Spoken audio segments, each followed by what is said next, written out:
আসসালামু আলাইকুম। সবাই কেমন আছেন? আশা করি সবাই ভালো আছেন। HTML টিউটোরিয়াল সিরিজের আমাদের পার্ট 2। আজ আমরা শিখব এডিটর নিয়ে। আমরা এখানে একটা ফোল্ডার ক্রিয়েট করি, পার্ট 2। পার্ট 2 নামে আমরা একটা ফোল্ডার ক্রিয়েট করলাম। করার পরে আমরা আজকে শিখব এডিটরস। মানে আমরা টোটাল যে কাজগুলো করব যার মাধ্যমে সেটাকে আমরা বলি এডিটর। এডিটর মধ্যে কিছু এডিটর সাথে আমি পরিচয় করাই দেবো যে আপনারা যেন কাজ করতে আপনাদের কোনো অসুবিধা না হয়। আমি প্রথমে এখান থেকে একটা টেক্সট ডকুমেন্ট নিলাম, নেওয়ার পরে এটার নাম দিলাম হচ্ছে এডিটর। এডিটর এডিটর এটা ওপেন করলাম। ওপেন করার পর আমরা এডিটরের প্রথমে যেটা আছে সমস্ত উইন্ডোজের সাথে হচ্ছে যত উইন্ডোজ আছে উইন্ডোর সাথে থাকে যে এডিটরটা সেটা হচ্ছে নোটপ্যাড এটা থাকে নোটপ্যাড। তারপর যেটা আমি আপনাদেরকে বলবো সেটা হচ্ছে নোটপ্যাড প্লাস প্লাস। তারপর আছে atom bracket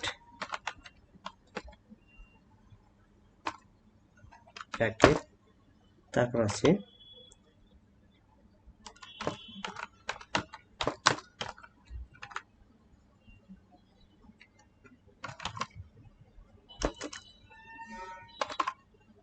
visual studio code. তারপর আছে সাবলাইম।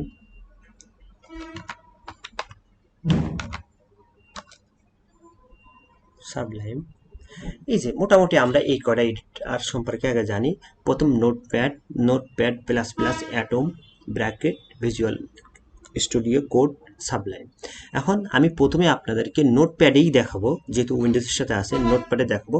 তারপর আস্তে আস্তে আমরা যে কোনো একটা এডিটর নিয়ে আমরা কাজ করব। তারপর আমি হয়তো ভিজুয়াল স্টুডিও অথবা নোটপ্যাড প্লাস প্লাস যে কোনো একটা নিয়ে কাজ করতে পারবো, ব্র্যাকেট যে কোনো একটা নিয়ে কাজ করব। এখন প্রথমে আমরা দেখব যে নোটপ্যাড। যদি আপনারা এইগুলো নোটপ্যাড তো আপনার ডিফল্ট থাকবে। এখন যদি আপনার নোটপ্যাড ছাড়াও আপনি প্রথমে অন্য কিছু নিয়ে কাজ করছেন, সেটা কিভাবে ইনস্টল দিবেন এবং কিভাবে কাজ করবেন।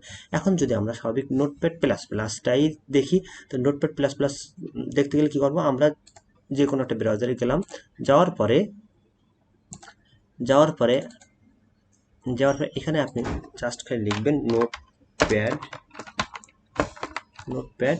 নোটপ্যাড প্লাস প্লাস এখানে লিখলেন। লেখার পরে এখানে দেখেন, এখানে প্রথমে একটা অপশন ডাউনলোড প্লাস নোটপ্যাড, আমি এখানে ক্লিক করলাম। ক্লিক করার পর এখানে দেখেন নোটপ্যাডের ভার্সন এখানে আছে, লেটেস্ট ভার্সন যেটা আছে notepad plus plus V8।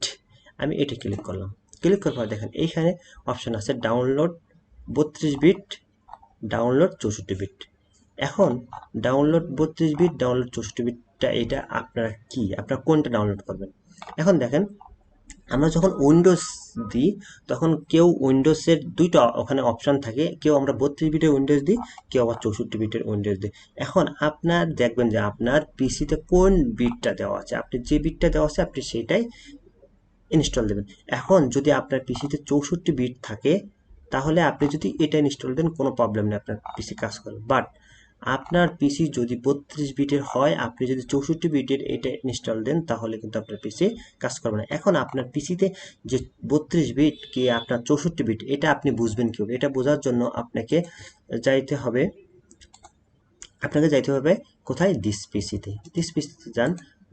This পিসিতে যাওয়ার পরে প্রপার্টিসে যাওয়ার পরে দেখেন এইখানে আপনার একটা দেওয়া আছে system type 64 bit operating system. তার মানে এইখান থেকে সিস্টেম টাইপটা দেখে আপনি বুঝবেন যে আপনার পিসিটা কোন বিটের উইন্ডোজ। যদি 64 বিট হয় তাহলে আপনি 64 বিট দেবেন, যদি 32 বিট হয় তাহলে 32 বিট দেবেন। দেওয়ার পরে এখন আমরা যেটা করব, আমরা এইভাবে আপনি এখান থেকে কি করবেন, ইনস্টল দেবেন। আপনার যেটা এখানে জাস্ট ইনস্টল দেওয়ার প্রক্রিয়া তো আপনাদের আর জানানোর দরকার নেই, এখানে জাস্ট ইনস্টল ক্লিক করবেন। ক্লিক করলে আপনাদের ইনস্টল অটোমেটিক হয়ে যাবে। যেহেতু এটা অনলি 4 এমবি, এটার সাথে সাথে ইনস্টল হয়ে যাবে। এটা ডাউনলোড হয়ে যাবে। ডাউনলোড হওয়ার পরে স্বাভাবিক প্রক্রিয়া যেভাবে অন্য ফাইলগুলো আপনারা ইনস্টল করেন এটাও সেমভাবে ইনস্টল করা যায়। এখন আমরা এটা দেখলাম। দেখার এখন আমরা কাজ করবো কিছু নোটপ্যাড নোটপ্যাডেই কাজ করব, পরবর্তীতে notepad plus atom, bracket, visual studio code বা সাবলাইম যে কোনো একটা নিয়ে আমরা কাজ করতে পারি। তাহলে আমরা এডিটর সম্পর্কে ধারণা পেলাম যে এডিটরটা কি, আমরা যার মধ্যে আমরা কি করব, কোনো কাজ করব। এখন এখন হচ্ছে যদি আমরা কি করি, এডিটর গেল, এখন আমাদের একটা কি সিলেক্ট করতে হবে, একটা ব্রাউজার সিলেক্ট করতে হবে। যে কাজটা করব সেটা কিসের মাধ্যমে দেখবো, সেটা হইতে পারে মজিলা ফায়ারফক্স, হইতে পারে গুগল ক্রোম, হইতে পারে ইন্টারনেট এক্সপ্লোরার, যে কোনো একটা আপনারা সিলেক্ট করে দিতে পারেন। এখন এটা যদি আমরা দেখতে চাই, আমরা কি করব, এখানে HTML, আমি যে প্রথম পার্ট 1-এ যে এই যে ফাইলটা করছিলাম index.html, আমরা যদি এই ফাইলটা ওপেন করি, এই ফাইলটা ওপেন করার পর আমরা এখানে কি পাইলাম, মোহাইমিনুল ইসলাম। এটা কই থেকে পাইলাম, আমরা অবশ্যই এটা লিখছিলাম, কোথায় লিখছিলাম, এই যে এখানে আমরা ওপেন ওপেন উইথ কি দিয়েছিলাম, নোটপ্যাড, নোটপ্যাডের ভিতরে এই কথাটা লিখছি এটা।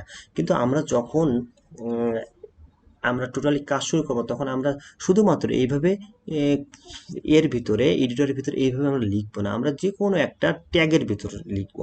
এটা আমরা আস্তে আস্তে শিখবো। তাহলে আমরা এই ভিডিওটা দেখলাম কি, শুধুমাত্র এডিটরের কাজ কি, যেরকম নোটপ্যাড প্লাস প্লাস, আমি এটাই করলাম। আমি যদি এখান থেকে লিখতাম, আমি এই নামটা যদি এখানে লিখি,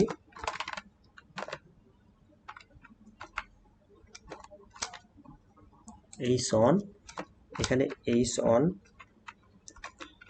ক্লোজ করলাম, এইচ অন শুরু করলাম, এইচ অন ক্লোজ করলাম, এটা যদি আমরা সেভ দিই, দেওয়ার পর আমি যদি এইটা রিলোড দিই, দেখেন চেঞ্জ হবে, এটা রিলোড দিয়ে দেখেন চেঞ্জ হবে, দেখছেন এটা লেখাটা অনেক বড় আকারে আসছে।